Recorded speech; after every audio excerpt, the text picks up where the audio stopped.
মন্ত্রণালয়ের সম্মানিত শ্রদ্ধাভাজন সচিব জনাব doctor Mohammad Abu Yusuf sir sir আমাদের পঞ্চগড় জেলায় পদধূলি দিয়েছেন। আমরা অত্যন্ত কৃতজ্ঞ এবং ধন্য।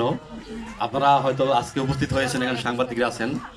স্যার একজন কিন্তু লার্নেড ব্যক্তি এবং স্যার একজন ইন্টেলেকচুয়াল মানুষ। স্যার শিক্ষকতা করেছেন ঢাকা বিশ্ববিদ্যালয়ে এবং বিদেশে লেখাপড়া করেছেন, বিদেশে শিক্ষকতা করেছেন অস্ট্রেলিয়াতে।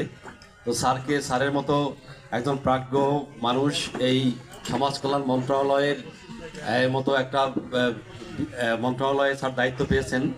এটা আসলে এখন যে পরিবর্তিত নতুন বাংলাদেশ, সেই নতুন বাংলাদেশের প্রতিচ্ছবি এই স্যার বা আমাকে দেখতে পাচ্ছেন আপনারা। তো স্যারের এই পদার্পণে পঞ্চগড়বাসী আমরা অত্যন্ত আনন্দিত। স্যার আপনার এই পদধূলিতে আমাদের পঞ্চগড়ের যে প্রতিবন্ধী যে সেবা এবং সাহায্যের যে বিষয়টা রয়েছে, অনুদানের বিষয়টা রয়েছে, সেটা কিন্তু আমরা আশা করেছি স্যার আমরা ইতিবাচকভাবে পাল্টে যাবে এবং আমাদের এখানে যারা সহায়তা প্রার্থী আছেন, আপনারা জানেন যে স্যার যে আপনাদের জন্য কতটা আন্তঃপ্রাণ একজন মানুষ এবং সেই আন্তঃপ্রাণ মানুষকে এরকম একটা মন্ত্রণালয়ের জন্য দায়িত্ব দেওয়ায় আমি সরকার বাহাদুরকেও ধন্যবাদ ও কৃতজ্ঞতা জানাচ্ছি। স্যার আপনি এসেছেন, আমরা হয়তো জেলা প্রশাসন থেকে এরকমের আপনাকে স্যার আতিথেয়তা অথবা আপনাকে আপ্যায়ন করতে পারিনি। স্যার আপনি আরও আসবেন এবং আমাদের এখানে আপনি স্যার আপনার জন্য একটু জানানোর জন্য বলছি।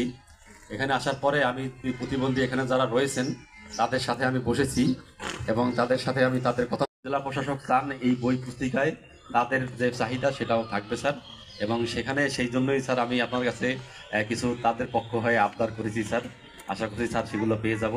আমাদের এখানে কিছু ডিজিটাল ও হুইল চেয়ার দরকার স্যার, এবং স্যার আরও কিছু স্যার অনুদান দরকার। এখানকার মানুষ স্যার গরিব, এখানে অনেক শীত দেখতে পাচ্ছেন স্যার। আপনি আসার পরে সূর্যের মুখ আমরা দেখতে পেয়েছি এবং আজকে থেকে আর হয়তো কবে সূর্যের মুখ দেখবো। বিশেষ চাহিদা সম্পন্ন শিশুদের স্যার পারফরমেন্স আপনি দেখেছেন স্যার, এজন্য আমি এই জেলাবাসীর পক্ষ থেকে, জেলা প্রশাসনের পক্ষ থেকে আমি আন্তরিক কৃতজ্ঞতা ধন্যবাদ জানাচ্ছি। আমি কথা বলবো না। স্যার হচ্ছেন, দেখবেন যে স্যারের যে আপনাদের ইন্টেলেকচুয়াল যে বক্তব্য আপনারা শুনলে আপনারা সবাই উপকৃত হবেন। সুতরাং আমি যত কম বলবো তত ভালো হবে। আমি আমার কথা শেষ করছি। ধন্যবাদ সবাইকে, স্যারকে কৃতজ্ঞতা জানাচ্ছি। আসসালামু আলাইকুম।